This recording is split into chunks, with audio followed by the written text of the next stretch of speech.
மைக்கம் நேயர்களுக்கு அன்பு வணக்கம். இன்னைக்கும் வந்து பார்த்தீங்கன்னா, அரசியல பத்தி பரபரப்பா நம்ம மூத்த பத்திரிகையாளர் பேசிட்டு தான் இருக்காங்க. இன்னைக்கு இப்ப என்ன நடந்திருக்குன்னு சார் கிட்ட கேட்டு தெரிஞ்சுக்கலாம். வாங்க. வணக்கம் சார். வணக்கம். அதுக்கு முன்னாடி ஒரு இன்ட்ரோ கொடுத்துட்றேன். கண்டிப்பா. நம்ம நேயர்களுக்கு நம்ம செந்தில் ஏதோ பணி நிமித்தமாக சென்றிருக்கிறார். இவங்களும் வந்து அது மல்டி பர்சனாலிட்டி அவங்க DJ, dubbing artist plus best anchor, பல கேள்விகள் கேட்கக்கூடியவங்க, அந்த மாதிரி பல இது ஃப்ரீலான்ஸாகவும் பண்ணிக்கிட்டு இருக்கிறாங்க. அந்த அடிப்படையில் நம்முடைய இதுக்காக இன்றைக்கி வந்திருக்காங்க. அநேகமாக இந்த ஒரு மாதம் இந்த ஒரு மாத காலத்தை இவர்களுடனும் செந்திலுடனும் உட்காந்து ஒரு 3 முப்பரிமாண ஒரு இது மாதிரி கொண்டு போகலான்னு ஒரு எண்ணம் இருக்குது. அதுக்கு மேடம் ஒத்துக்கிட்டாங்கன்னா நம்ம அந்த இதை கொண்டு போகலாம். அந்த அடிப்படையில் இன்றைக்கி செந்தில் ஆப்சண்ட்டு, மேடம் ப்ரெசண்ட்டு. அவங்களுக்கு ஒரு வாழ்த்து சொல்லுவோம். கேள்வி கண்டிப்பாக சார், தொடர்ந்து பயணிப்போம். Stella. Yes sir, Stella sir. அரசியல் களம், அதுவும் தேர்தல் வந்து இப்போ வந்து பார்த்தீங்கன்னா பயங்கரமாக சூடு அனல் பறக்குதுன்னு கூட நம்ம சொல்லலாம். வெளியில் வந்துட்டு சம்மர் இந்த வெயில் தான் அனல் பறக்குதுன்னு பார்த்தோம்னா, இப்போ தேர்தல் களம் பயங்கரமாக சூடாக இருக்குது. பயங்கர சூடாக இருக்குது. பார்த்தீங்கன்னா எல்லாருமே எல்லா கட்சியிலும் வந்து கூட்டணி யாருன்றதை ஓரளவுக்கு அறிவிச்சிட்டாங்க. அதுக்கப்புறம் தொகுதி பங்கீடுன்ற மாதிரி இப்போ எல்லாமே இவங்க எவ்வளோக்கு தொகுதி வைப்பாங்க, இவங்க எவ்வளோ ரொம்ப பரபரப்பாக பேசின்றோம். அதில் திமுக கட்சியில் வந்துட்டு நம்ம ரொம்ப எதிர்பார்த்துக்கிட்டே இருந்தோம். தேமுதிகவுக்கு எவ்வளோ கொடுப்பாங்க, விசிகாவுக்கு எவ்வளோ கொடுப்பாங்க. ஏன்னா இவங்களாம் தொடர்ந்து அவங்களோடய பயணிச்சுட்டு இருக்காங்க. ஒரு எதிர்பார்ப்பாகவே அதாவது இழுபறியாகவே இருந்தது. இப்போ கடைசியில் அவங்க வந்துட்டு அறிவிச்சிருக்காங்க சார், விசிகாவுக்கு இவ்வளோ தொகுதி நாங்கள் கொடுக்குறோம் அப்படின்னு. இதை நீங்கள் எப்படி பார்க்குறீங்க? அதாவது நான் நேற்று கூட ஒரு பதிவு போட்டிருந்தேன். மார்க்சிஸ்ட் கட்சி 5 தொகுதி தான் அதுக்கு ஒத்துக்குவாங்க அப்படின்னு. அவ்வளோ குதிச்சாங்க, அவ்வளோ திட்டினாங்க என்னை வந்து அந்த தோழர்கள்லாம். கடைசியில் நடந்தது என்ன? இதுக்கு பருத்தி மூட்டை குடவுன்லேயே இருக்கலாம்ல. இதுக்கு எதுக்கு ஏன் பர்னிச்சரை உடச்சி யூட்டர்ன் போட்டு அதை அடித்து இந்த வடிவேல் சொல்லாப்லையா, அவனே மூஞ்சில் குத்துனா ரத்தம் வந்துருக்கு போது அவனை அரெஸ்ட் பண்ண போகிறான், இதுக்கு போய் பர்னிச்சர்லாம் உடச்சி எண்ணெய் வேறு அடித்து அப்படின்னு. அந்த மாதிரி செயற்குழு கூட்டம், மாநில குழு கூட்டம், மீண்டும் ஆலோசனை, மீண்டும் முதல்வரை பார்த்தோம். முதல்வர் 5 தான் சொன்னார், அது பற்றி ஆலோசனை அங்கேயே சொல்லிட்டு போக வேண்டியதானே. ஒரே பரபரப்பை கிளப்பிட்டே வந்துட்டு பேட்டி கொடுத்துட்டு 5 அப்படி இப்படின்னு. லாஸ்ட்டில் என்ன, அதே 5. இந்த ஒரு படத்தில் சொல்லுவேன் அந்த அம்மா, இந்த கர்மாந்திர தான் நைட்டு ஃபுல்லாக ஒட்டியிருந்தியான்னு. அந்த மாதிரி எல்லாம் பண்ணிவிட்டு 5. இதை சொன்னால் அவர்களுக்கு கோபம். இன்னொருத்தர் இந்த வீட்டில் மனைவிமார்கள் கணவன் இப்போ அங்கங்கே எங்கள் அம்மா வீட்டுக்கு போயிட்டு வரணும், ஒரு வாரம் தங்கிட்டு வரேன் அப்படின்னா, அதெல்லாம் வேணாம், கையில் காசு இல்லை, நீ போயிட்டு நான் சோத்துக்கு என்ன பண்ணுறது நான் அப்படி இப்படின்னு அந்த வீட்டுக்காரர் சொல்லிட்டாருன்னா அந்த அம்மா உட்காந்து புலம்பிகிட்டு இருக்கோம். எந்த இதுக்கோ செலவு பண்ணுறாங்க, நம்ம நினச்சது நடக்குதா, அவங்கவுங்க இஷ்டம்தான், நாடு இது போகுது. என்ன வாக்கப்பட்டு வந்து என்ன இருக்காதுன்னா இவர் கேட்பார், என்ன புலம்பிகிட்டு இருக்கிறார், என்ன புலம்ப கூட எனக்கு உரிமை இல்லையா, அந்த வீட்டில் என்ன தான் எனக்கு உரிமை இருக்குது அப்படி இப்படின்னு. அந்த மாதிரி நம்மை முடக்க பார்க்கிறார்கள், நம்ம கட்சியை வளர விடாமல் தடுத்து விட்டார்கள். அது யாருங்க பண்ணுது? அது நான் எப்படி சொல்லுவேன், தேவையா? அதுக்கப்புறம் உங்களை வளர விடாமல் உங்களை முடக்குவது எல்லாமே. சில பேர் இருப்பான் பார்த்துருக்கீங்களா, அவன் படிக்கிற காலத்துலேயும் இல்லை ஒரு தொழில் பண்ணுற காலத்துலேயும் எனக்கு என்னென்னு சுற்றிக்கிட்டு இருப்பான். வர்ற வருமானத்தை தாம் தூம் பண்ணுவான், பார்ட்டி வைப்பான், அதை செலவு பண்ணுவான். லாஸ்ட்டில் ஒன்றுமே இருக்காது, சேமிப்பு எதுவுமே இருக்காது. கடைசி கொஞ்சம் இதில் சொல்லுவான், நேரமே சரியில்லை, பண்ணுறதெல்லாம் பண்ணிட்டு நேரமே சரியில்லைன்னுவான். என்ன காரணம்? நீ தான் கரெக்டாக இருக்கணும், உன் வாழ்க்கை உன் கையில் நான் பாட்சா படத்தில் ரஜினிகாந்த் எழுதியிருப்பார் அது மாதிரி. அப்போ உங்கள் அரசியல் உங்கள் கையில்.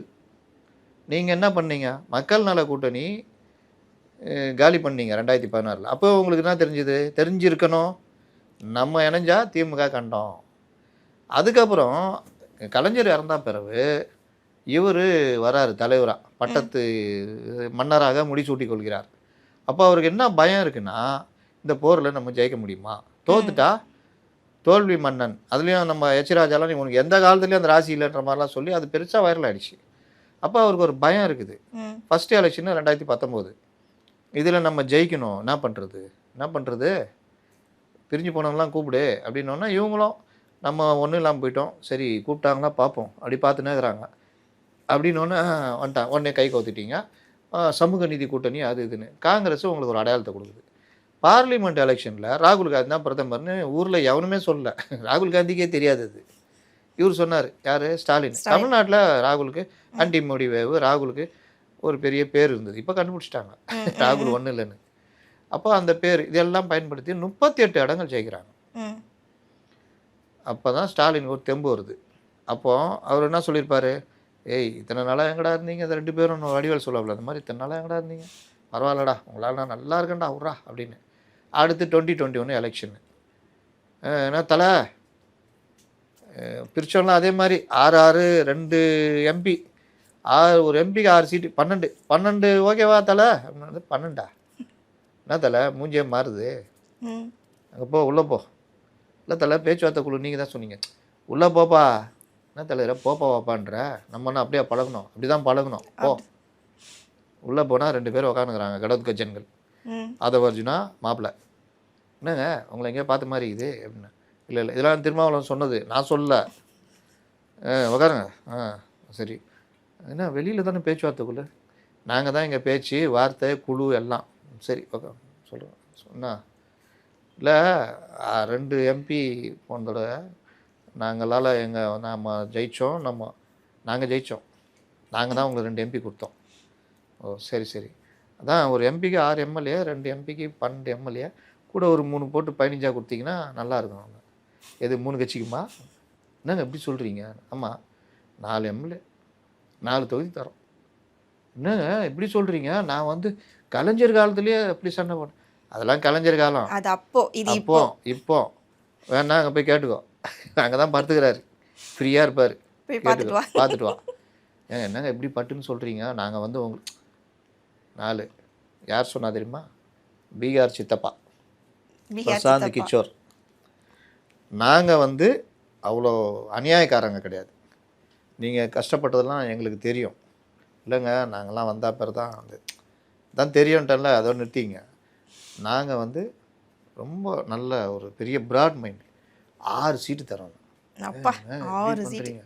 வெளியே போய் எப்படிங்க சொல்லுவேன், 10-12 பேருக்கு நான் வாக்கு கொடுத்துட்டு வந்துக்கிறேங்க, உங்கள் வாக்கு கொடுத்தெல்லாம் எனக்கு தெரியாதாக்கும், 6 நாங்கள் இப்படி பேசுகிறீங்க, சரிங்க இந்த சிபிஎம் எங்கள் கூட்டாளிங்க சிபிஎம் எல்லாருக்கும் 6, எல்லாருக்கும் 6 தான், எல்லாருக்கும் 6 ஒரு 8 6 அவங்களுக்கும் 6 தான், சரி ரைட்டுங்க, நான் அடுத்த சுற்றுன்னு சொல்லிட்டு வெளியில் போய் பேட்டி கொடுத்துட்றேன், பேச்சுவார்த்தை நல்லபடியாக போகுது, அடுத்த சுற்று நீங்கள் அவங்கள 6ன்னு முடிங்க, அப்புறம் நான் வர்றேன் அப்படின்னு.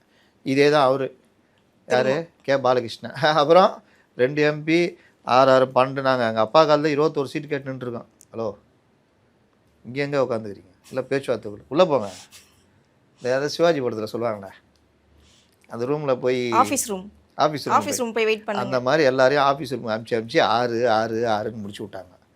எல்லாம் என்ன மாப்பிள்ள 6 உனக்கு 6 ஏன் ஒத்துக்கிட்ட, உனக்கு 6 கொடுக்குறேன்னாங்களா அதனால் ஒத்துக்கிட்டேன், இப்படியே முடிச்சு விட்டாங்க.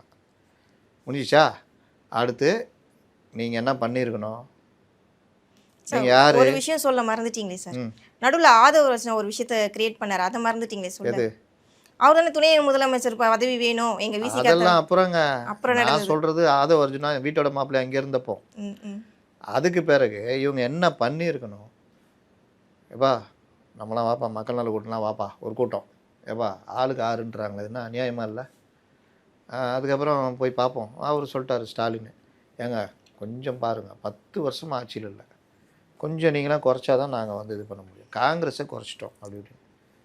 ரைட்டுங்க நீங்கள் வர்றீங்களா, எங்களுக்கே அழுக வருது, 10 வருஷம் ஆட்சியில்ன்றப்போ கண்ணீர் அடக்க முடியல, சரி நீங்கள் வாங்க, அதுவும் இல்லாமப்பா பாஜக உள்ளே வந்துடும், அப்போ தான் கண்டுபிடிக்கிறாங்க அந்த வார்த்தையை, நல்லா இருக்குது இது என்ன, இதை போய் நீங்கள் வெளியே சொல்லுங்கள், நாங்கள் ஏன் 6 சீட்டுனா பாஜக உள்ளே வந்துடும் அதை தடுக்கணும், உடனே ஒரு தொண்டர்லாம் எல்லாரும் ஐயோ ஆமாம் பாஜக வந்துடும் நம்ம விடக்கூடாது அப்படி இப்படின்னு. ஓகே அன்றைக்கே நீங்கள் என்ன பண்ணியிருக்கணும்னா மக்கள் நல கூட்டணியை ஸ்ட்ராங் பண்ணியிருக்கணும், எப்பா வாப்பா என்ன நம்ம இல்லைன்னா ஜெயிச்சிருப்பார் அவர், நீங்கள் சொன்னீங்களா அந்த ஆதவர்ஜுனா ஃபார்முலா, அவங்களால நம்ம ஜெயித்தோம், நம்மளாலேருந்து அவங்க ஜெயித்தாங்க, அதனால் நம்ம வந்து இது பண்ணோம், அவர் என்ன போர்வாள் இல்லை அவர் கத்தி தீட்டு நிற்கிறாரு, கூப்பிடியா அவரையும் மக்கள் நல கூட்டணியில் இருந்தார்ல, ஆமாம் கூப்பிடு அவரான்னு, இல்லை அவர் வந்து இப்போ அவர் கையில் இல்லை சேர்மன் பதவி வந்து பையன் கையில் போயிடுச்சு, என்னது வாரிசு உரிமைக்கு எதிராக போராடியவர் தன் மகனையே இதாகிட்டாரா, அதெல்லாம் எழுந்தார், ஆமாம் அதெல்லாம் கண்டுக்காதீங்க விடுங்க அப்படின்னா, சரி நம்ம பேசுவோம்ப்பா, என்னப்பா இந்த மாதிரி சொல்கிறாங்க நம்ம இப்போவே ஃபைட் பண்ணி ஆளுக்கு 10 சீட்டுன்னு பேசுவோம் அப்படின்னு. இல்லைங்க பாவங்க அவர் கூட கண்ணீர் வடிக்கிறாரு, கர்ச்சீப்பே அப்படி புழிஞ்சு காமிச்சார், 10 வருஷமாக ஆட்சியில் இல்லைன்னாரு. சரி ரைட்டு போங்க, சரி ஒத்துக்கலாம்பா, ரைட்டு ஒத்துக்கிட்டீங்க, ஓகே. கம்யூனிஸ்டுகளுக்கு பொதுவாக தொகுதி உடன்பாடு, வேல்முருகன் சொன்னார்ல தொகுதி உடன்பாடு தான் முடிச்சா வெளியே வந்துடும், அது கம்யூனிஸ்டுகள் ஸ்டைல். அது நீ முடிச்சவன் என்ன பண்ணிடணும், ஏப்பா மக்கள் நல கூட்டணி நம்ம வெளியில் இருப்போம், நம்ம கூட்டம் நம்ம தான் முடிவு பண்ணணும், யாரும் யார் முடிவும் மாற்றாதீங்க, எந்த பிரச்சனை இருந்தாலும் நம்ம போராடுவோம். ஏதாவது போராடினீங்களா? ஊழல், முறைகேடு, மணல் கொள்ளை, டாஸ்மாக்கு, அது இது எதையும். இன்னொன்று மார்க்சிஸ்ட் கட்சிக்கு அடிப்படையாக தொழிற்சங்கம் தான். அந்த காலத்துலலாம் தொழிற்சங்கத்துக்குள்ளே இவர்கள் என்னென்ன தகுதித்தம் பண்ணுறாங்களோ தொழிலாளர்களுக்கு தெரியும், அவங்க சொல்லி வெளியில் வந்துடும், டீக்கெதிரில் வந்துடும், அதில் வந்துடும். அவர்கள் தான் பெரிய சோஷியல் மீடியா இல்லாத காலத்தில் அவங்க தான் பெரிய ஆள். நீங்கள் டாஸ்மாகுக்கு திருச்செல்வன் ஒருத்தர் கொண்டு வர்றாரு, டாஸ்மாக் பாட்டிலுக்கு 10 ரூபா வாங்குறாங்கன்னு போராட்டம் நடத்துகிறாங்க, வாங்கலைன்னா சஸ்பெண்ட் பண்ணுறாங்கன்ற மேட்டர்லாம் வெளியே கொண்டு வராங்க. அது அப்புறம் வைரல் ஆகுது, அவர் 2 இடத்துக்கு 3 இடத்துல பேட்டி கொடுக்குறாரு. நியாயப்படி அது என்ன பண்ணியிருக்கணும், ஒரு போராட்டம் மார்க்சிஸ்ட் கம்யூனிஸ்ட் கட்சி அறிவிச்சிருக்கணும். சிஐடி போராடுறாங்க, மார்க்சிஸ்ட் கம்யூனிஸ்ட் கட்சி ஆதரவாக இறங்கியிருக்கணும், எப்பா கூட்டாளிங்களா இதை நம்ம பண்ணணும்பான்னு. ஆனால் என்ன பண்ணீங்க, அந்த திருச்செல்வத்தை கூப்பிட்டு இனி எங்கேயும் பேட்டி கொடுக்கூடாதுன்ட்டீங்க. அப்போ ஒவ்வொரு விஷயத்துலையுமே நீங்கள் இறங்கி இறங்கி இறங்கி இதுவாக அந்த பக்கமே திரும்பாது. ஐயோ அப்பா அந்த பக்கமே வேணாம், இந்த சரி கவர்னர் போட போட போட கவர்னர் கவர்னர் அவள் தான் ரம்மி ரவி ஊய் நான் போராட்டம், நான் டீ குடிக்க வரமாட்டேன், சம்சா சாப்பிட வரமாட்டேன். இவங்க இப்படி போராடிட்டு இருக்கும்போது சருன்னு 3 வண்டி உள்ளே போகுது. யார் யாது, நம்ம சிஎம்மு டெப்டி சிஎம்மு துரைமுருகன் இவங்க தான். நம்மளை இங்கே போராட சொல்லிட்டு அவங்க போகிறாங்க உள்ள அப்படின்னு. அப்புறம் வந்து போயிட்டு நான் தலைவரை எங்களை இங்கே போராட சொல்லிட்டு நீங்கள் போகிறீங்களா தலைவரை, நாங்களும் வந்தால் டீ சம்சா சாப்பிட்டு போகலன்னா, எப்போ நான் எப்போ போனேன், நாங்கள் தான் பார்த்தோமே தலைவர், எங்களை தாண்டி தானே. நீ வேறப்பா, தமிழ்நாட்டுடைய சிஎம் போனார், தமிழ்நாட்டுடைய டெப்டி சிஎம் போனார், நீர்வளத்துறை அமைச்சர் போனார், நாங்கள் போனோன்ற ஓ இப்படி ஒன்று இருக்கோ. அதனால் இதாம்மா நடந்தது, என்னப்பா சரிங்க தலைவரை அடுத்த போராட்டம் தான் சொல்லுங்கள், இந்த கிண்டி நல்லா இருக்குது இந்த ஏரியா அப்படின்ட்டு. அப்புறம் மத்திய அரசுக்கு எதிராக விடாத பொங்கியல் இப்படியே தான் ஓடிச்சு. ஜாதியான படுகொலை, தலித் மக்களுக்கு எதிரான வன்கொடுமைகள், தூய்மை பணியாளர் போராட்டம், சாம்சங் அது ஒரு பெரிய காமெடி தெரியுமா, இப்போ வரைக்கும் போயிட்டு இருக்கே சார் சாம்சங் நேற்று கூட. ஆமாம், ஏன்னா அதுக்கு சங்கம் வைக்க போராடினவங்க 57 பேர் வரைக்கும் அவங்கள வேலையை விட்டு நீக்கிட்டாங்க.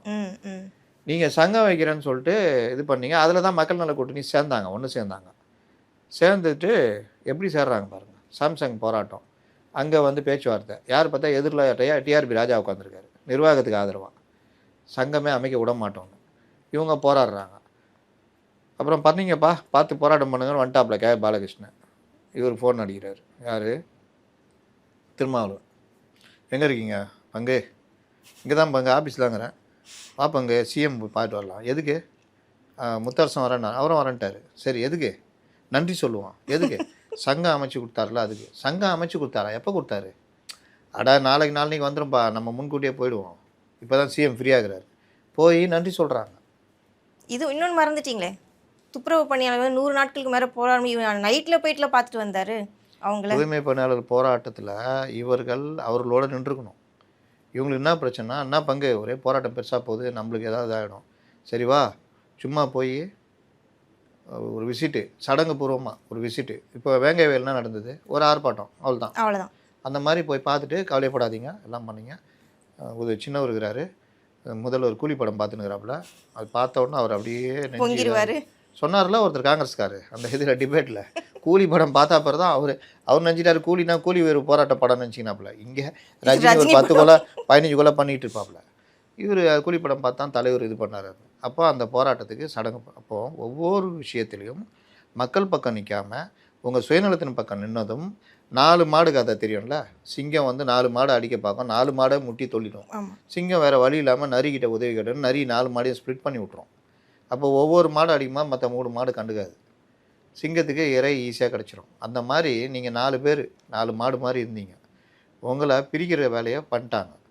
நீங்கள் 5 சீட்டுன்னு அவர் வாங்கி போயினான்ட்டார், யார், வீரபாண்டியன் தாய்மானவர், அப்பா தகப்பன் சாமி, அது இதுன்ட்டு எங்கள் நெஞ்சை அதாவது எங்கள் தன்மானத்தை தொடவில்லை.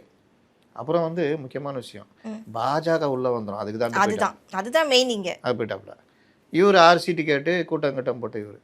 அப்போ பிரிஞ்சிட்டாங்களா 3 பேருமே. அவர் ஏற்கனவே 4 சீட்டுனாங்க, 4ஆ 1ஆ தலைவரை கரெக்டாக சொல்லுங்கள். 4 சீட்டு கொடுத்துக்கிறோம் தலைவரை. நாங்கள் ஒரு சீட்டு தான் நிற்கிறோம். 3 உதயசூரியன். 4 தொகுதின்னு வெளியே போய் சொல்லுங்கள். உங்களுக்கு இன்னும் பேசுவா கற்றுக் கொடுக்கணும். நீங்கள் ஐநா சபையிலே போய் முழங்கினவர் பார்த்து முழங்குங்க அப்படின்னா அவர். அப்போ எல்லாரையும் பிரிச்சுட்டாங்க. அப்போ தன்மானம் இழந்து நீங்கள் அவருடைய துணையாக போய் அந்த ஆட்சியுடைய அவலங்களை மக்கள் கோபமாக இருக்கிற விஷயங்களில் கூட வாய் திறக்கல. டாஸ்மாகுக்கு எதிராக ரெய்டு நடக்குது, மணலுக்கு எதிராக ரெய்டு நடக்குது, செந்தில் பாலாஜி அரெஸ்ட் ஆகுறாரு. அது எந்த காலத்து கேஸு? ஏடிஎம் காலத்து கேஸ். சிஎம்ஏ பேசியிருக்காரு 2018. சிஎம் 2019 இங்கே வந்தோன்னா வாஷிங் மிஷினில் போட்டு எடுத்து சுத்தமாக்கணுன்னா சிஎம் கண்டுக்கல, தியாகின்ட்டாப்ல. அவர் அரெஸ்ட் பண்ண விவகாரத்தில் நீங்கள் சும்மா இருந்தால் கூட பரவாயில்ல, அட கேட்க வேணாம், சும்மா இருந்தால் கூட பரவாயில்ல. ஈடியை வச்சுக்கிட்டு மத்திய அரசு இது பண்ணுதுன்னு நீங்கள் எல்லாம் பேசுனீங்க. அன்னைக்கெல்லாம் ஜனங்க என்ன பண்ணியிருப்பாங்க? என்னையா இப்படி ஆகிட்டாங்கன்னு தான் பார்த்துருப்பாங்க. உங்கள் மரியாதை போச்சு. அப்போ உங்களை 6 சீட்டுனா 5 சீட்டுனா நான் போட்ட பதிவு கீழே என்ன போடுறான்? 2 நாள் பாரு, வாங்குறத வாங்கிட்டு 5 சீட்டு ஒத்துட்டு போகிறானா இல்லையா பாருன்னு போடுறான். அப்போ இந்த பார்வையெல்லாம் ஏன் வந்துச்சு? இது எல்லாம் தான் இவர்கள் இன்றைக்கு வலுவிழந்து போகிறதுக்கு காரணம். இவர்களை வலுவிழக்க வச்சுக்கிட்டு அது அப்போ வீட்டோட மாப்பிள்ளையாக இருப்பான். மாப்பிள்ளை கொஞ்சம் தண்ணி இதாகிடுச்சு, இப்போ தண்ணி பிடிச்சிட்டு வாங்க. வேலைக்கு போக மாட்டான். வீட்டோட மாப்பிள்ளை இல்லை, வேலைக்கு போகாமல் சாப்பிட்டுக்கின்னு சோகம் கண்டுக்கிட்டு இருப்பான். அப்போ அவங்க என்ன பண்ணுவாங்க? மாப்பிள்ளை அந்த இது கேஸ் சிலிண்டர் ஆயிடுச்சு, இப்போ வாங்கிட்டு வாங்கல, சிலிண்டரை தூக்கி அதே எடுத்துருவாங்க, இது பண்ணுங்க. அது அப்புறம் என்னப்பா அது என்ன, அதான் அவர் இருக்காருல, அவர் அனுப்பு. அப்புறம் என்னை வந்து வளர்ச்சியை முடக்க பார்க்கிறார்கள், என்னை இது பண்ணலை, என் வளர்ச்சி பொறுக்கவில்லைன்னா நீங்கள் தானே காரணம், நீங்கள் பண்ணது இப்போ அனுபவிக்கிறீங்க. அப்போ உங்களுக்கு 5 சீட்டு கொடுத்ததுக்கு சந்தோஷப்படணும். சரி ரைட்டு, உங்கள் கூட இதே மக்கள் நல கூட்டணிலேருந்து தான் தேமுதிக 0.43%. இன்றைக்கி அந்த அம்மா மரியாதையாக வந்து ஒரு எம்பி வாங்கிச்சு. எல்லாம் நின்றுது பார்த்தீங்களா? அது கார் முன்னாடி போஸ்ட் கொடுத்தாங்களே, ஃபேமிலி ஃபோட்டோ என்ன படம் அது? மேட்ரிக்ஸ் அது ஒரு படம் வரும், எல்லாம் அப்படி நிற்பாங்க அந்த மாதிரி. அப்போ அவங்களுக்கு இன்றைக்கி டபுள் டிஜிட் கூட கொடுக்கலாம், சொல்ல முடியாது. ஏன்னா இவங்க எல்லாரையும் முடிச்சு விட்டு தான் இப்போ அவங்கள கூப்பிட்றாரு. கடைசி இன்னும் அவங்களுக்கு தான் அறிவிக்கலையே. அப்போ 10 கொடுத்தா என்ன பண்ணுவீங்க? இதை விட ஒரு இது தேவையாகும். ஆனால் சில பேர் சொல்கிறாங்க சார் 10+ கூட எக்ஸ்ட்ரா வரும் வாய்ப்பு இருக்குன்றாங்களே. பத்திரிக்கையாரம் விட்டுவாங்க, விட்டா முதல்வராக 2.5 வருஷம் துணை முதல்வர் அவங்கன்றுவோம். ஒருத்தன் போட்டானா எல்லாம் போட்டுருவோம், இன்னும் ஒரு 2 எக்ஸ்ட்ரா பிட்டை சேர்த்து போடுவோம். அதனால் அது இல்லை. 10 சீட்டு கொடுத்தாலே நீங்கள் பிரச்சனை தானேங்க, 8 கொடுத்தாலே பிரச்சனைங்க. ஆனால் இப்போ விசிகாவுக்கு 8 கொடுத்துருக்காங்களே, அதை நீங்கள் எப்படி பார்க்குறீங்க? 6லேருந்து இப்போ 8க்கு ப்ரொமோஷன் போயிருக்குல்ல. அவர் மட்டும் அந்த கும்பலில் ஒரு லீடர் மாதிரி, அதனால் அவரை மட்டும் அடக்கிறதுக்கு 2 எக்ஸ்ட்ரா கொடுத்துக்கிறாங்க. புலம்புனார்ல அவர், கொஞ்சம் எக்ஸ்ட்ராவாக புலம்பிட்டார் அதுக்காக. இன்னொன்று பாருங்கள், இந்த மக்கள் நல கூட்டணி தாவேக்கான ஒரு கட்சி வருது. உங்களுக்கு அந்த சைடு தான் போக முடியாது, பாஜக இருக்குது, பாஜக உள்ளே வந்துடும். அதுன்னு தாவேக்கான ஒரு கட்சி வருது. நீங்கள் பிரேமலதா பார்த்தா கற்றுக்கிட்டு இருக்கணும்ல. நாங்கள் மக்கள் நல கூட்டணி தனியாக முடிவு செய்வோம், யாருடன் போவது என்பதை பற்றி நாங்கள் இப்போ முடிவே செய்யலை.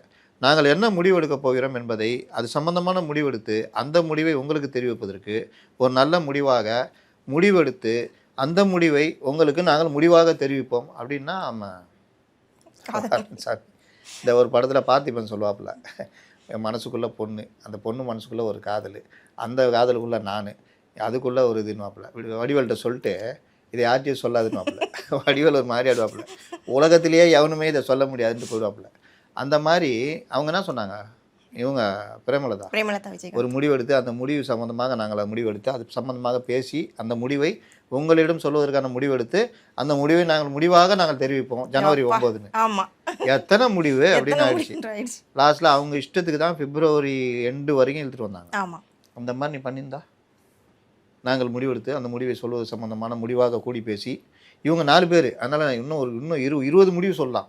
அவன் மண்டை பிடிச்சிட்டு ஓடி போயிடுவான் ரிப்போர்ட்ரு.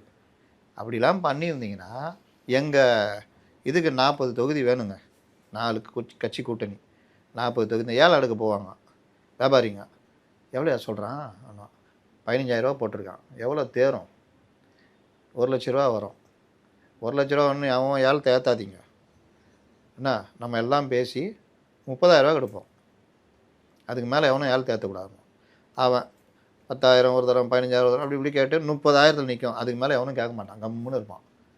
அப்புறம் 1 தரம் 2 தரம் 3 தரம்னு விட்ருவாங்க. சில கம்பெனி உஷாராகிடுவான், பேட்டா பேசி வச்சாடா பண்ணுறீங்க, ஏழை ரத்து, கேட்ட விரும்பி அந்த தொகை யாராவது ரத்து, அடுத்தது பார்த்துக்கலான்ருவான். அப்போ அந்த 30,000 ரூபாய்க்கு எடுத்துகிட்டு வந்து இவங்களுக்குள்ளே பிரிச்சுக்குவாங்க. இந்த மாதிரிலாம் நீ பண்ணணும். ஏலம் போட்டு கவுக்க பார்க்குறாப்புல 40 தொகுதி இறங்கவே மாட்டேன் நிற்போம். இல்லை மொத்தமாக விஜய் சும்மா போவோம், கார் எடுத்துக்குவோம், 4 டிஷர்ட் வாங்கிக்குவோம். மக்கள் நல கொண்டு நம்ம டிஷர்ட்ஸ் போட்டு சுற்றுவாங்கம்மா, அந்த மாதிரி டிஷர்ட் வாங்கிக்குவோம், ட்ராக்ஸ்லாம் வாங்கிக்குவோம், போட்டுக்கின்னு பனையூருக்காக வாக்கிங் போவோம், ரன்னிங் போவோம். அப்புறம் என்ன மாப்பிள்ளன்னு கதவு தட்டி அப்படியே பார்த்துட்டு பேசிக்கிட்டு வருவோம். இதெல்லாம் உளவுத்துறை ரிப்போர்ட்டு போவோம். பயந்து போய் ஸ்டாலின் வருவார். இதை பண்ணணும். பண்ணீங்களா? இந்த சாமர்த்தியம் பிரேமலதாக்கு இருந்தனால ஒரு ராஜ்யசபா எம்பி, இப்போ எம்எல்ஏ சீட்டு, இதெல்லாம். ஸோ சமீபத்தில் ஒரு விஷயம் வந்து நீங்களே கேள்விப்பட்டிருக்கிறது தான். தாவேகா கட்சி வந்துட்டு பெரம்பூரில் விஜய் போய் நிற்கிறாரு அந்த தொகுதிக்கு அப்படின்னு சொல்லியிருக்காங்க. ஆல்ரெடி பெரம்பூர் தொகுதி வந்துட்டு திமுகவோட ஒரு கோட்டைன்னே சொல்லிட்டு இருக்காங்க இல்லையா? இவங்க 2 பேருக்குள்ள அந்த கடுமையான ஒரு போட்டி வந்து அங்கே இருக்க மக்களுடைய மனநிலை எந்த மாதிரி இருக்கும்னு நினைக்கிறீங்க? திமுகவோட கோட்டையில் எத்தனையோ தடவை ஓட்ட போட்டுக்கிறாங்க. மகேந்திரன் ஜெயிச்சது தடவை, எஸ்கே மகேந்திரன் சொல்லிட்டு, அது ஒரு தடவை. சவுந்தரராஜன் ஜெயிச்சிருக்காரு, அவர் 2 தடவை ஏதோ ஒரு இதில் ஏடிஎம் கூட்டணியில் வந்து ஜெயிச்சிருக்காரு. அதனால் மாறி மாறி வரும். அது கிறிஸ்தவர்கள் அதிகமாக இருக்கிற இது பெரம்பூர் ஏரியா. ப்ளஸ்ஸு தாவேகா உறுப்பினர்லாம் அங்கே அதிகம். அதை குறி வச்சு ஆதவ அர்ஜுனா அந்த தொகுதியை ரெடி பண்ணார். அவரு போய் இவர்கிட்ட சொல்லிட்டார். கமல்ஹாசன் வந்து மயிலாப்பூரில் நிற்கதா இருந்தது. மகேந்திரன் கோவை தெற்கு அவர் பயங்கர ஃபேமஸ் அங்கே, அவர் என்ன ஜெயிச்சிருவார். அவர் போய் கமல்ஹாசன்ட்ட, தலைவரை கோவை தெற்கு வேறு லெவலு, ஈஸியாக படுத்துக்கிட்டே ஜெயிக்கலாம், நான் அந்த மாதிரி ரெடி பண்ணி வச்சுக்கிறேன்னொன்னே இவர் நான் நிற்கிறேன், நீங்கள் வேறு எங்கேயா நில்லுங்கன்ட்டாப்புல. அசலில் இவரும் விளங்காமல் அவரும் விளங்காமல் அந்த காண்டில் தான் தேர்தல் முடிவு வந்த மத்தியானமே மகேந்திரன் வெளியே போனார்ல. அந்த மாதிரி இங்கே அதை வச்சு நல்லா ரெடி பண்ணி வச்சுக்கிற தலைவரை செம்ம இது இப்படி பாருங்க காமிச்சோன்னே நான் நிற்கிறேன்னு அங்கே. அப்போ நீங்கள் பக்கத்து தொகுதி நில்லுங்க, வில்லிவாக்கம் தொகுதி. அவர் தான். அப்போ மிஸ்டர் வில்லிவாக்கம் எம்ஜிஆர் அவர் அந்த பக்கத்து தொகுதிக்கு அனுப்புங்க, அம்பத்தூருக்கு. அந்த மாதிரி அப்போ ஏதோ 1000 வேலை கொடுக்குறாங்களாம் ஜேசிடி பிரபாகரனுக்கு. அப்போ இந்த மாதிரி ஆயிடுச்சு. இதில் என்னென்னா பெரம்பூரில் விஜய் நிற்கிறாரு அப்படின்னோன்னு அது ஒரு ஸ்டார் தொகுதியாக மாறுது. அதிமுகவில் யார்? ராயபுரம் மனோன்றாங்க, யாருன்னு தெரில. இல்லை திமுகவில் ஜோயல், இல்லாட்டி இவர் சேகர் பாபே போடலான்ற மாதிரிலாம் போகுது. அதனால் விஜயை நகர்த்த விடக்கூடாது, தொகுதியை விட்டு வெளியில் வர விடக்கூடாது. என்னமோ விஜய் வந்து எல்லா தொகுதிக்கும் அப்படியே கம்பி கட்டி பறகுற மாதிரி. நீ கவனிந்தாலும் அவர் வரமாட்டார். அவர் முதல்ல பெரம்பூர் தொகுதிக்கே போகிறாரான்னு தெரியாது, அவர் பனையூரில் தான் இருப்பார். அவர் அதான் ஒரு காமெடி கூட சொல்லியிருந்தாங்க, பனையூர்லேருந்து பெரம்பூருக்கு போக ரொம்ப லாங் டிஸ்டன்ஸாக இருக்குது, மேபி அவர் வந்துட்டு பெரம்பூரையே வந்து பனையூருக்கு மாற்றுறதுக்கான வாய்ப்புகள் இருக்குன்னு கூட எல்லாரையும் வாங்கன்றுவார். தேர்தல் தலைவர் கோட் ஆஃப் கான்டாக்ட் இருக்குது, அதெல்லாம் இருக்கட்டும், நீங்கள் எல்லா திருச்சபை ஆளுன்னு கூப்பிடுங்க, நம்ம இதில் வச்சு பேசிக்குவோம் அப்படின்னு. அது மாதிரி அவர் வர்றதை இது புஷி பார்ப்பார். அவர் வரும்போதே ரோட் ஷோ விட்றலான்னு என்னென்ன கணக்கெலாம் வரும்ன்றதெல்லாம் அவங்களுக்கு தெரியாது. இந்த மாதிரி பிரச்சனைலாம் வச்சுக்கோங்க. சரி, இதுலேயே இன்னொரு விஷயம் இருக்குது சார். பெரம்பூரில் வந்துட்டு நிறைய ரஜினி ரசிகர்கள் அங்கே ரொம்ப அதிகம்ன்றாங்க, அதாவது தீவிரமான ரஜினி ரசிகர். ஃபார் எக்ஸாம்பிள் ஒரு 2 வருஷத்துக்கு முன்னாடி அங்கே ஒரு பிருந்தா தியேட்டர்னு கூட ஒன்று இருந்தோம். அங்கே எவ்ரிடே டெய்லியும் வந்துட்டு விஜய் படம் கம்பல்சரி போகணுன்னு அந்த அளவுக்கு தீவிரமான ரசிகர்கள். இது ஏன் சொல்கிறேன்னா, விஜய் படம் தான் ரஜினி படம், ரஜினி படம் தான் அங்கே போட்டுட்டு இருப்பாங்க. இது ஏன் சொல்கிறேன்னா, ரஜினி வந்து இப்போதைக்கு யார்கிட்ட ஆதரவாக இருக்காரு, யார் கூட பேசுகிறாரு நமக்கு எல்லாமே தெரியும். ஸோ அப்படி இருக்கும்போது தமிழக வெற்றி கழகத்துக்கு அங்கே வாக்கு வரும்னு நினைக்கிறீங்களா? ரஜினி ரசிகர்கள்லாம் அவங்க ரஜினி சொல்கிற மாதிரி ஓட்டு போடுவாங்கலாம் கிடையாது. ரஜினியாக சொல்ல மாட்டார். ரஜினி இப்போ யாருக்கு ஆதரவுன்னு தெரியாது. திடீர்னு இன்னைக்கு துரந்தர் 2 சூப்பர்னு போட்டு விட்டாப்புல. ஆமாம், படம் நல்லா இருக்குது, கண்டிப்பாக எல்லாரும் பாருங்கன்னு சொன்னார். அடிக்கடி அவர் புளூ சட்டை மாறனுக்கு போட்டி போட்டுனுக்கிறாரு. அதனால் ரஜினியை நீங்கள் எப்படிலாம் கணக்கு போட முடியாது.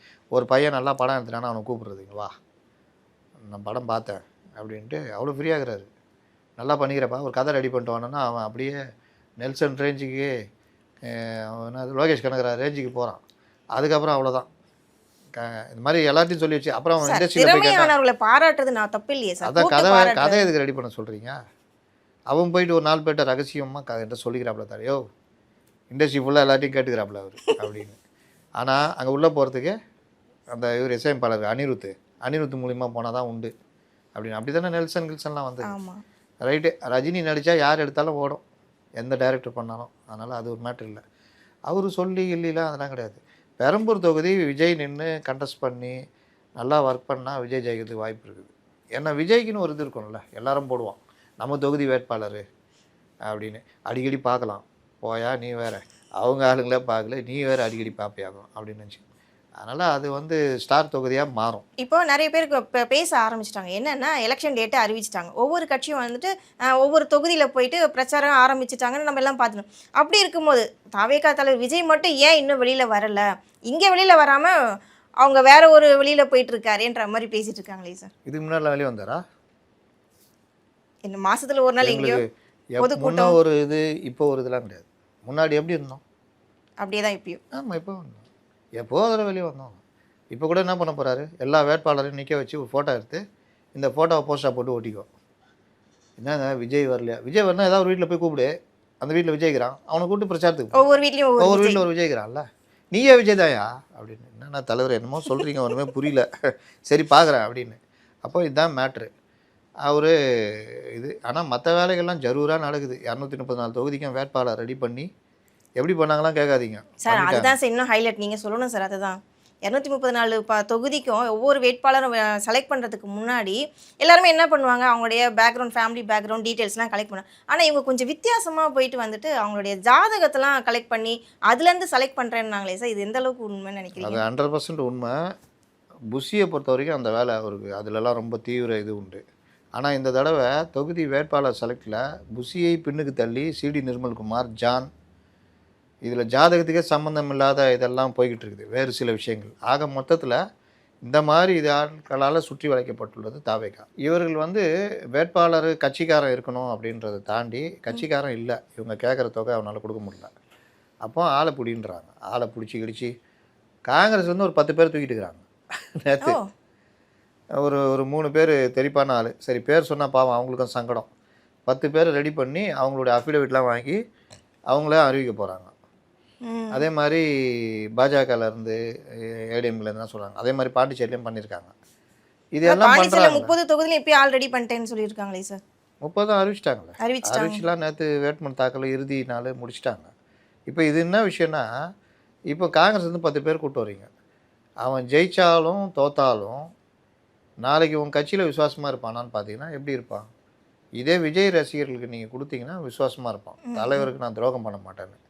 இந்த மாதிரி துட்டு கொடுத்து வரவன் எப்படி இருப்பான்? இவரை சுற்றி, விஜயை சுற்றி இந்த கும்பல் தான் இருக்குது. நெருக்கமாக இருக்கிற தலைவர்கள்னு பார்த்தீங்கன்னா, இவர் சொன்னார்ல ஹெலிகாப்டர்லேயே வந்தாலும் தரமாட்டேன்னு. ஆனால் ஹெலிகாப்டர்லேருந்து ஹை லெவல் கார்லேருந்து எல்லாத்துலேயும் வந்த ஆட்கள் தான் விஜயை சுற்றி இருக்காங்க. நீங்கள் இவர் ஆதவ் எடுத்துக்கங்க, சிடி நிர்மல்குமார் எடுத்துங்க, அருண்ராஜ் எடுத்துக்கங்க, அவருடைய நண்பர்னு ஒருத்தர் இருக்கார், அவரும் டிஎம்கே ஸ்லீப்பர் செல் தான், விஷ்ணு ரெட்டின்னு ஒருத்தர். அவர் கட்சியில் எந்த பொறுப்பும் கிடையாதான், ஆனால் பெரிய முக்கியமான மீட்டிங்லாம் அவர் இருப்பாராம். இது எந்த ஊர்? அப்புறம் 2 பணக்காரர்கள், மரிய வில்சன் அந்த இந்த காலேஜ், அப்புறம் வேல்ஸ் காலேஜ் உடைய ஒரு அருண், இந்த மாதிரி பெரும் பணக்காரர்கள் இவரெல்லாம். அவங்க 2 பேருக்கு இன்னும் பதவி கொடுக்கல, உறுப்பினராக தான் வச்சுருக்காங்க. செங்கோட்டையன், இந்த மாதிரி வந்தவங்களுக்கு தான் பதவி, பெரும் பதவி, அதான் மாநில பதவி. மோகன்ராஜ், நீங்க இவரை விட்டுட்டீங்களே, மோகன்ராஜ், அவர் பேர் என்ன? ராஜ்மோகன். ஆனால் பாவங்க, ராஜ்மோகனை மட்டும் நம்ம எதுவும் குற்றம் சொல்லக்கூடாது. அவர் மட்டும் இல்லைன்னா நிகழ்ச்சியே நடக்காது. இதோ வந்து விட்டார் விஜய், 3 எழுத்து முத்து, ஊழலை எதிர்ப்பு நாயகன், அப்படி இப்படின்னு ஏதோ ஒன்று அது பண்ண. அவரு போற போக்கில் நாஞ்சில் சம்பத் சாருக்கே டஃப் கொடுப்பாரு போல் இருக்கு, அந்த அளவுக்கு பேசிட்டு இருக்காரு. நாஞ்சில் சம்பத் சார் வந்து அது கூட்ஸ் வண்டி, மொல்லமாக அப்படி அப்படி அப்படி எடுத்து அப்படி ஸ்பீடாக போகும். இது வந்து ஸ்டார்டிங்ல ஜெட், இப்போ வந்து இது என்ன ட்ரெயின்? வந்தே பாரத். இது வந்து வந்தே பாரத், நல்லா புசுக்குன்னு போகும். அதனால் நாஞ்சில் சம்பத் வந்து அவர் சொல்கிறதெல்லாம் நீங்கள் ராஜ்மோகன் கேட்டாலும் மயக்கம் போட்டு வந்துடுவார். உலகத்திலேயே அமெரிக்க அதிபர்களே பிரமிக்கும் வண்ணம் செயல்படுகின்ற ஒரே தலைவர் யார் என்று பார்த்தால் விஜய் மட்டும்தான் வார். ஐயோ எப்பா, அப்படி ராஜ்மோகன் இந்த பாயிண்ட் எனக்கு தெரியாமல் போச்சு அப்படின்னு. அதனால் அதை விட்டுருங்க, அதெல்லாம் வேறு லெவலு. பாரதத்திலே நீங்கள் பார்த்தீர்கள் என்றால் மகாபாரதத்தில் அர்ஜுனன் பெரும் வதம் செய்தான், அந்த அர்ஜுனனுடைய வடிவமாக அப்படி இப்படின்னு விட்டுவாப்புல. ஏன்னா அவர் பட்டிமன்ற பேச்சாளர். இது எனக்கு தெரியாமல் போச்சுன்னு விஜய் மிரண்டுருவாப்புல. அதனால் இது என்ன பிரச்சனைனா, இவர்கள் எல்லோரையுமே நீங்கள் ஒரு இது மாதிரி சீட் ரெடி பண்ணல. இன்னொன்று, இவர்கள் கட்சியில் 40 லட்சம் தான் செலவு பண்ணணும். இவன் வாட்டில் 60 லட்சம் 80 லட்சம் செலவு பண்ணானா அவன் எச்சிட்டு எழுதிட்டு இருப்பான் செலவின பார்வை. அது இவங்களுக்கு தான் முக்கியமாக பார்ப்பான். திமுக பக்கம் அதிமுக பக்கம் கூட திரும்ப மாட்டான், இங்கேயே பார்த்துன்னு எழுதிட்டு இருப்பான். இது என்ன அது என்ன, 8 ஆட்டோ தலைவரை, நான் 2 ஆட்டோ கொண்டு வந்துக்கிறேன், ஓட்டு 10 ஆட்டோ, அப்புறம் நீயே 2 வேன் வருது, எல்லாம் அவர் கணக்கு கொடுத்தாருன்னா இந்த 8 ஆட்டோ 2 வேனு இதுக்கெல்லாம் யார் வாடகை? ஒரு நாளைக்கு 3000 ரூபா போட்டால் 1,00,000 ஒரு வேனுக்கு, 2 வேனுக்கு 2,00,000 ரூபா. இதெல்லாம் என்ன கணக்கு சார்? இதெல்லாம் எனக்கு தெரியுதுல, அவங்களே கொண்டு வந்து ஓட்டினாங்க, உனக்கு தானே ஓட்டினாங்க இதுதான் அப்படின்னு. அப்போ இந்த மாதிரி விஷயங்கள்லாம் ரொம்ப இவர்களுக்கு அனுபவம் இல்லை. அதனால் தேர்தலில் பல டமாஸ்லாம் நடக்க போகுது. தேர்தல் பணிக்காக தான் இப்போ பணம்லாம் தேவைப்படுது, இந்த செலவு கட்சி செலவுக்காகன்னு சொல்லிட்டு அவருடைய கல்யாண மண்டபத்தையே சேல் பண்ணியிருக்காரு சார். எது யார் ஜேஎஸ் சொன்னா? ஜேஎஸ் மகள் வடபழனியில் இருக்கு, அதையே சேல் அதான் யார் பண்ணிட்டாரு விஜய். சொன்னது? யார் சொன்னா? அவர் சேல் பண்ணிட்டாரு, அவரே இல்லைங்க, சொல்லி அவர் எங்கேயா சொன்னாரா? நமக்கு எல்லாம் சோஷியல் மீடியாவில் பார்த்தமீங்க சார். இது அவர் ஒன்று செலவு ஒன்று விற்பார். அண்ணா நகரில் கூட ஒன்று இருக்குது, நம்மக்கிட்ட கூட வந்துச்சு அந்த மாதிரி. இது விஜய் இது யாராவது இருந்தால் சொல்லுங்கலாம் கூட வந்துச்சு. அது அந்த பில்டிங் வந்து அதுக்கான ஒரு தகுதி இல்லைனால ரொம்ப பேர் இது பண்ணல. அதனால் இது விற்பார், காம்ப்ளெக்ஸ் கட்டிகிட்ருக்காரு. அதுக்கு உச்சத்தை விட்டு தானே வந்துக்கிறீங்க. அப்போ உச்சத்துலேருந்து எடுத்து செலவு பண்ண வேண்டியதானே. அதனால் அது இல்லை. அப்போ எதுக்கு இது வாங்குறீங்க? ஒவ்வொரு வேட்பாளர்கிட்டையும் அமௌண்ட்டு எந்த கட்சியிலாவது வாங்குறாங்களா? எவ்வளோ செலவு பண்ணோன்னு கேட்பாங்க. ரகசியமாக இவங்களும் அமௌண்ட்டை கொடுத்து நீ செலவு பண்ணிக்கணுவாங்க. அதில் பாதி பேர் பாக்கெட்டில் போட்டு தூங்கிடுவான், இல்லை எதாவது பண்ணுவான், இல்லை சில பேர் கொடுப்பான். இப்படி தான் நடக்கும். இதுதான் தேர்தல். தேர்தல்ன்றது பணம் போட்டு பணம் எடுக்கிறது தான். அப்போ நீங்கள் பணம் வாங்கி அவனை இது பண்ணால் அவன் எங்கே போவான்? இன்னொன்று, இந்த மாதிரிலாம் இங்கேயும் பணம் கொடுத்துட்டு அவனும் செலவு பண்ணிட்டு வர்ற ஒரு தொழிலதிபரோ இல்லை ஒரு முக்கிய பிரமுகரோ நாளைக்கு ஜெயிச்சிட்டா 10 பேர் ஜெயிக்கிறான் வச்சுக்கோங்க, அதுக்கே வாய்ப்பு இல்லை, ஜெயிச்சிட்டான். டிஎம்கேக்கு 108 சீட்டு வந்துட்டாங்க. டிஎம்கே 10 பேர் தேவை. எப்பா எவ்வளோப்பா செலவழிச்சா? 10 கோடி 10 கோடி செலவு பண்ணாங்க. 40 கோடி தரேன். யார் பண்ணி 5 பேர் ஆர்கனைஸ் பண்ணி கொண்டு வந்தனா உனக்கு பெரிய பொறுப்பு அப்படின்னா 10 பேர் அப்படியே போயிடுவான். ஏன்னா அவன் கட்சிக்காரனாக இருக்க மாட்டான். கட்சிக்காரனாக இருந்தவனே போன வரலாறுலாம் உண்டு விஜயகாந்துக்கு. ஆமாம். இன்றைக்கி இந்த சிஹெச் சேகர் கும்டி பூண்டியில் இருக்கார், அவர், இந்த அருண் பாண்டியெலாம் இப்போ என்ன ஆனார்? செல்லா காசு ஆகிட்டீங்களா? சந்திரகுமார், சேலம் பார்த்திபன், அங்கே ஒரு பார்த்திபன் இருந்தார். இந்த மாதிரி பல பேர் விஜயகாந்துக்கு துரோகம் பண்ணிட்டு போனாங்களா இல்லையா? யார் அவர்? 2 பேர் தான் துரோகம் பண்ணல. அந்த சைக்கிள் கடைக்காரு நல்ல தம்பியும் இவர் பார்த்த சாரதியும் 2 பேரும் எளிய இதுலேருந்து வந்தவங்க. விருகம்பாக்கத்தில் எம்பியா ஜெயிக்கிறார், எம்எல்ஏ ஜெயிக்கிறாரு. எழும்பூரில் ஜெயிச்சதா சரித்திரமே இல்லை. ஏடிஎம்கே எல்லா பீரியட்லையுமே ஜெயிச்சிருக்காங்க. ராஜீவ்காந்தி படுகொலை நேரத்தில் கூட 91 கூட ஜெயித்தாங்க. ஆனால் 2011 அங்கே சைக்கிள் கடை வச்சுருந்த நல்ல தம்பி ஜெயிச்சார், தேமுதிக ஜெயிச்சது. அப்படிப்பட்ட 2 பேரும் போகல, மற்ற எல்லாம் ஓடி போனாங்களா இல்லையா? விஜயகாந்துக்கே அப்படின்னா நீங்கள் யாரையா பார்த்துருப்பீங்களா? நேரா உங்களுக்கு என்னென்ன இது இருக்குது? அவன் போகிறதுக்கு 1000 காரணம் இருக்குது. புஷி என்னை கண்டுக்கவே இல்லைன்னுவான், ஜான் ஆரோக்கியசாமி என்னை முறைச்சி பார்த்தாருன்னுவான், ஆதவர்ஜினாவை இப்படி பார்த்து பேச வேண்டியது எனக்கு கழுத்து சுளிக்கிச்சுன்னுவான். எதாவது காரணமாக வேணும். அதனால் இது எல்லாம் ஒரு பாடமாக அவர்களுக்கு அமையும். இது ஒரு பக்கம் இருக்கும்போது அதிமுக பிஜேபியோட கூட்டணி வந்து எப்படி இருக்குங்க சார்? அவங்களுடைய தொகுதி பங்கீடு எந்த அளவுக்கு இருக்குது? அவங்க ஏற்கனவே கிட்டத்தட்ட முடிச்சிட்டாங்க. விஜய்க்காக வெயிட் பண்ணாங்க, பேசினாங்க. விஜய் வரலன்னொன்னே அதில் கூடுதல் குறைச்சல் பண்ணி முடிச்சிட்டாங்க. இது கிட்டத்தட்ட நானே ஒரு 4 நாள் முன்னாடி அந்த பட்டியல் போட்டேன். அது கிட்டத்தட்ட ஒன்றுமே இல்லை, 1 சீட்டு 2 17ன்னு போட்டேன், 18. இவருக்கு 9, கூடுதலாக 1 சேரலான்னா 11. யார்? அமமுக. இவருக்கு 5 சொன்னேன், 3 யார்? தமிழ் மாநில காங்கிரஸ். அவங்க 169 170 வரைக்கும் அப்படின்னு போட்டேன் அதிமுகவுக்கு. அதே தான் கிட்டத்தட்ட 169. இவங்களுக்கு 29 போட்டேன், 27 கொடுத்துருக்காங்க. இந்த 27 7 பேர் தேடினுக்கிறாங்களாம். 20 பேர் 7 பேர் எங்கே தேடுவேன்னு. அதனால் அது ஒரு இது. மற்ற கூட்டணி கட்சிகள்லாம் போட்டது தான் நடந்திருக்குது. அதனால் இது அவர்கள் ஏற்கனவே முடிவு பண்ணது, அவர்கள் சொன்னது. ஆரம்பத்துலேருந்து நான் சொல்லிகிட்டு இருக்கேங்க. 35 கேட்டாங்க, 25 பாஜக கொடுப்பாங்க. நீங்கள் பழைய பேட்டி கூட எடுங்க. 25 எங்களுக்கு மேட்டர் இல்லை சார், தொகுதிகள் தான் வேணும், ஜெயிக்கிற தொகுதியாக கொடுங்க. அவங்க கூட்டு போய் 6 கொடுப்பான், 5 ஏடிஎம் ஜெயிக்கிற மாதிரி இருக்கும். 1 ஜெயிச்சோன்னே அடுத்த தடவை 6 கொடுத்தமே 1 தானே ஜெயிச்சிங்கன்னு. அந்த மாதிரிலாம் இல்லாமல் எங்களுக்கு ஜெயிக்கிற மாதிரி கொடுங்க, ஒரு டபுள் டிஜிட்டில் நாங்கள் போகிற மாதிரி நான் பண்ணித்தரேன். அதனால் அவர்கள் முடிச்சிட்டாங்க. நாளைக்கு தொகுதி பட்டியலே வந்துடும், நாளைக்கு காலையில் வந்துடும். ஆமாம். நாளையிலேருந்து அவர் எடப்பாடி ஐயா வந்து தேர்தல் பிரச்சாரம் ஆரம்பிக்க போகிறேன் அப்படின்னு சொல்லி அறிக்கையும் வந்துடுது. மயிலாப்பூர்லேருந்து தேர்தல் அறிக்கையும் வந்துடுது. அதனால் நாளைக்கு நல்ல நாள். அதனால் அப்படி போகுது. பகுத்தறிவாதிகளும் பெரியார் பேரன்கள் தான். அதனால் ஜோசி ரீசர்லாம் பார்த்து நல்ல டைம் எல்லாம் பார்த்து வச்சுக்கிறாங்க. அவங்களும் நாளைக்கு எதோ வெளியிடுறாங்க. அதுதான் முடிவு.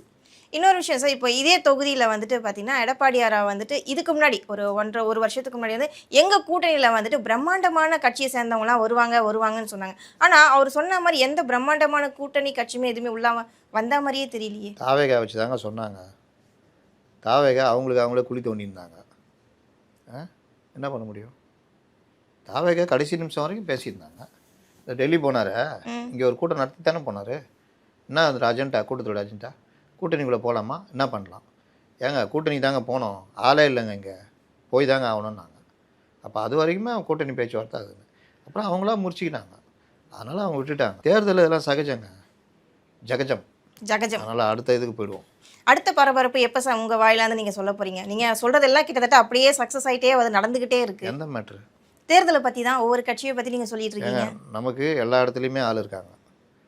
மாற்றமாக போட்டு கொடுத்துட்றான். இவர் தான் சொன்னார், அவர் தான் சொன்னார்னு. கருப்பாக உயரமாக இருப்பான், அவன் தான் அவன் பார்க்குறான். டேய் நீ தானே நேற்று நின்றுந்தேன் நான் சொல்லும்போது. நம்ம அதெல்லாம் கிடையாது. நம்ம என்ன ஆனாலும் நமக்கு சொல்கிறவங்களே மற்றவங்களோ இது பண்ணுறது கிடையாது. இன்னொன்று நம்பி சொல்கிறாங்க, அதனால் நம்ம அதை வாசல் கொஞ்சம் முன்கூட்டியே பதிவு பண்ணுறோம். அந்த மாதிரி என்னென்ன வருதோ சொல்ல தான் போகிறோம், என்னென்ன விஷயங்கள் நடக்குதோ சொல்ல தான் போகிறோம். நான் சொன்ன விஷயந்தான் அந்த டைம்ஸ் நவ் ஏபிபி நாடெலாம் வந்துச்சு. ஏன்னா தாவேகா பிரிக்கிற வாக்குகளில் என்டிஏ கெயின் பண்ணணுன்னு கிட்டத்தட்ட அவர்கள் அப்படி தான் போட்டிருக்காங்க. அந்த மாதிரி தான் போகும். சார் இப்போ இன்னொரு விஷயம் என்னன்னு பார்த்தீங்கன்னா, நம்ம பாரத பிரதமர் மோடி வந்துட்டு நாளைக்கு அவசர அனைத்து கட்சி கூட்டங்களை வந்து கூட்ட போகிறேன் அப்படின்னு சொல்லி, இது எதுக்குன்னு பார்த்தீங்கன்னா, மேற்கு ஆசிய நாடுகள் வந்துட்டு போர் பதட்டமாக இருக்குது, அதை பற்றி பேசணும், எரிபொருள் தட்டுப்பாடை பற்றி பேசணும் அப்படின்னு அவர் சொல்லியிருக்காரு. இந்த அனைத்து கட்சி கூட்டம் வந்து இப்போ இருக்க அட் ப்ரெசன்ட் ஒரு பக்கம் தேர்தல், இன்னொரு பக்கம் போர், இது வந்து மக்களுடைய கவனத்துக்கு ஈர்க்கப்படும்னு நினைக்கிறீங்களா? வளைகுடா நாடுகளில் ஈரான், இஸ்ரேல், அமெரிக்கா அடித்து ஆரம்பித்த பிறகு பல தடவை நம்ம பேசிட்டோம். அதோடைய வெறித்தனமாக ஈரான், அமெரிக்கா பேஸ் வச்சுருக்கிற நாடுகளை, பக்கத்து நாடு கத்தார், சவுதி அரேபியா, மற்ற நாடுகள் எல்லாத்தையும், குவைத்து எல்லாத்தையும் அடிக்க ஆரம்பித்தோடனே எல்லாருக்கும் அடி. அந்த ஹார்மோஸ் அந்த நீரிணையை அந்த ரூட்டை அவங்க மூடணுன்னா அது பெரிய பிரச்சனை. கத்தாரில் இருக்கிற அந்த எல்என்ஜி அந்த பேஸை அடித்ததில் பெரிய அளவு பிரச்சனை. நமக்கெல்லாம் 40% அங்கே தான் வருது. பங்குச்சந்தை வீழ்ச்சி, பெட்ரோலு குரூட் ஆயிலுடைய விலை உயர்வு, பல நாடுகள் அதோடைய எதிரொலி. இலங்கையெல்லாம் 125 ரூபா ஆகிட்டான் ஒரு லிட்ரு, 25% ஏற்றிட்டான். பாகிஸ்தானுக்கு கண்டமாகிடுச்சு. நம்ம தான் தாக்கு பிடிக்கிறோம், இவ்வளோ பெரிய நாடு. அதுக்கு அடிப்படையாக இருக்கிறது மத்திய அரசுடைய செயல்பாடுகள்னு சொல்லலாம். உடனடியாக பேசி நம்ம வந்து 2 கப்பல் ஈரான்டே பேசி வந்த ஒரே இது இந்தியன் ஷிப் மட்டும்தான். அதுக்கப்புறம் இன்னொன்று வந்துச்சு, இன்னும் இப்போ 2 வருது. அமெரிக்காவில் பேசி எல்பிஜி கொண்டு வரோம், ஹங்கேரியில் பேசி கொண்டு வரோம், பின்லாந்தில் பேசி கொண்டு வரோம், இவங்கள்ட்ட குரூட் ஆயில் கம்மி விலையில் வாங்குகிறோம். இது எல்லாமே இது இருந்தாலும் இந்த போர் நீடிச்சா குரூட் ஆயில் விலை இப்போ டபுள் வந்துச்சு. $60 இருந்தது, $120, $150 வரைக்கும் போயிடுச்சு. இதில் ஈரான் வந்து ரொம்ப வெறித்தனமாக என்னை அடிச்சேன்னா நான் நாசம் பண்ணிட்டு போயிடுவேன் நான்ன்ற மாதிரி. லாஸ்ட்டில் ஒரு கட்டத்தில் இந்த வடிவேலு அடி செருப்பாலன்னு வாப்பிலையா அந்த வெற்றி கொடி கட்டில் அவன் சைக்கிள் தள்ளிட்டு போவான், அவன் திருப்பிக்குவான் தெரியுமா? யாரை சொல்கிற அப்படின்னு. டே இருடா என்னடா சொன்னேன், மாமன் என்ன மாமன் சொன்னான்னு. அந்த மாதிரி ஆயிடுச்சு ஈரான் கதை. என்னடா என்ன இப்போ நம்ம மற்ற நாடுகள்லாம் வந்து இவன்கிட்ட கேட்கும் போது அந்த இது நடக்குது. இப்போ இவரே பயந்து போய், ஏன்னா இப்போ இது வருது, அக்டோபரில் எலெக்ஷன் வருது அவருக்கு. அமெரிக்காவில் கடும் எதிர்ப்பு ட்ரம்புக்கு. அமெரிக்காவில் மட்டும் இல்லை, மற்ற உலக நாடுகளே நீங்கள் கேட்டிங்கன்னா சாவடிச்சிடுவானுங்க, அவ்வளோ கோபத்தில் இருக்கிறாங்க. ஏன்னா அவ்வளோ எல்லாருக்கும் பாதிப்பு. அப்போ இது ஆரம்பித்தது யார்? தென்னாவிட்டு பேசிக்கிட்டு இருக்குது யார்? சும்மா இருக்கிற ஆளை போயிட்டு நீ வந்துட்டு, அதாவது நீ வேறு லெவலில் தடை, பொருளாதார தடை, மற்றவர்களை வச்சு பேசுறது, 2ஆம் சுற்று 3ஆம் இந்த மாதிரி போனால் அது வேறு விஷயம். போட்டு உள்ளே அடித்து எல்லாருக்கும் அதனுடைய பாதிப்புன்றப்போ எல்லாருக்குமே கோபம். இது நின்னா தான் சரிப்பட்டு வருன்ற நேரத்தில் இவரும் யாரையும் கூப்பிட்டு பார்த்தாரு, யாரும் ஒத்து வரல. இப்போ இவரா 5 நாள் போர் நிறுத்தன்னு அறிவிச்சிருக்காரு. அதுக்கு முன்னாடியே நான் 2 நாள் தான் டைமு, அதை ஓப்பன் பண்ணலாம் அடிச்சிடுவேன் அப்படி இப்படின்னாரு. நீ அடி, அடுத்து என்ன நான் பண்ணுறேன் பாருனோன்னே அதுலேயும் பயந்து போய் அவர் 5 நாள் போர் நிறுத்தம் நாங்கள் பேச்சுவார்த்தைன்னு இருக்காரு. ஈரான் தரப்புலேருந்து இது வரைக்கும் அதுக்கு ஒரு இது சொல்லலை. ஆனாலும் இது வந்து யாராவது டெவலப் பண்ணி கொண்டு போவாங்க. இப்போ இந்தியாவில் இருக்கிற நிலமை, நம்மளுடைய எரிபொருள் பற்றாக்குறை, எல்பிஜி பிரச்சனை, இன்னும் பல பிரச்சனை இருக்குது. இது எல்லாத்தையும் சரி பண்ணுறதுக்கான ஒரு இது போகுது. ஒரு பிரதமராக, ஒரு எதிர்க்கட்சி தலைவராக இவர்கள் பார்லிமெண்ட்லேயே இந்த விவகாரத்தில் நாங்கள் இந்தியாவோட நிற்கிறோம், நம்ம என்னென்ன பண்ணோன்றதை ராகுல் காந்தி பிரதமரை சந்தித்து பேசியிருக்கணும், ஃபினான்ஸ் மினிஸ்டர் பேசியிருக்கணும், வெளியுறவுத்துறை அமைச்சர்கிட்ட பேசியிருக்கணும், இதெல்லாம் பண்ணியிருக்கணும். பண்ணாமல் எப்ஸ்டீன் கதையெல்லாம் பேசியிருந்தாங்க. பார்லிமெண்ட்டில் சபாநாயகருக்கு எதிராக நம்பிக்கையில்லா தீர்மானத்தை கொண்டு வந்து பெரிய விஷயம், அதான் முக்கியமான விஷயன்ற மாதிரிலாம் பண்ணியிருந்தாங்க. அதுக்கு மறுநாளும் அதை ஒரு விவாதமாக மாற்றாமல் ஒரு போராட்டம் மாதிரி மாற்றினாங்க. இவங்க தனியாக போராடுற மாதிரி தான் கிட்டத்தட்ட மத்திய அரசு. இப்போ இவங்கள்ட்ட வந்து பேச்சுவார்த்தை நடத்தி இப்போ நாளைக்கு அனைத்து கட்சி கூட்டம்னா அதில் பல விஷயங்களை அவங்க ரிப்போர்ட் பண்ணுவாங்க. எல்லோரும் ஒற்றுமையாக இருக்கணும்னு. ஏன் அவர் கொரோனான்னு சொல்கிறாருன்னா, ஒரு இக்கட்டான நிலைமை வருது. நீங்கள் கிட்டத்தட்ட எல்லாமே முடங்கிடுச்சு. நீங்கள் டிஃபன் சென்டர்லேருந்து எல்லாமே உங்களுக்கு கேஸ் பற்றாக்குறை பெரிய பிரச்சனை. அதனால் இந்த நிலையை எப்படி எதிர்கொள்கிறத பற்றி சில ரிப்போர்ட். பேர் விலையே ஏற்றிட்டாங்க சார். டிஃபன் கடையில் கூட, டீ கடையில் கூட விலை ஏற்றிட்டாங்க. நீங்கள் யுத்தம்லாம் பார்க்கல. யுத்த காலம்லாம் நீங்கள் பார்த்தீங்கன்னா வேறு கதை. பதுக்கிடுவான். பதுக்கிட்டு டிமாண்டை உருவாக்கிடுவான். இப்போ தண்ணி கேன் இருக்குது வச்சுக்கங்க, தண்ணி கேனே வரலன்ட்டுருவான், பதுக்கிடுவான். நீங்கள் என்ன பண்ணுவீங்க? உங்களுக்கு மட்டும் தராங்க 200 கொடுங்கன்னுவான். ஏங்க என்னங்க 40 ரூபா நகருங்க, எப்பா என்னப்பா நீ என்னப்பா, இப்படி போயிடும். சரி இந்தாங்க. இந்த மாதிரி நிலமெல்லாம் வரும்.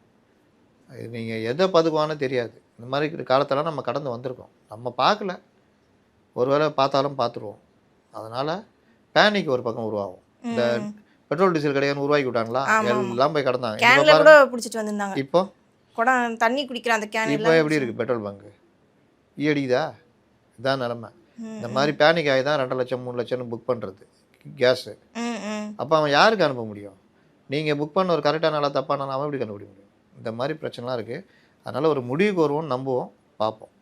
ரொம்ப நன்றி சார். நம்ம மக்களுக்கு புரிகிற மாதிரி நிறைய விஷயங்கள் தெளிவாக சொல்லியிருக்கீங்க. தொடர்ந்து பேசுவோம். நன்றி, வணக்கம்.